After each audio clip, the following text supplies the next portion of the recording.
Welcome to my channel. अस्सलामुअलैकुम।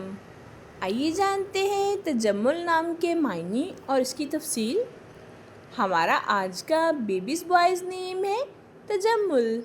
तजम्मुल के English में स्पेल्स हैं TAJMUL तजम्मुल।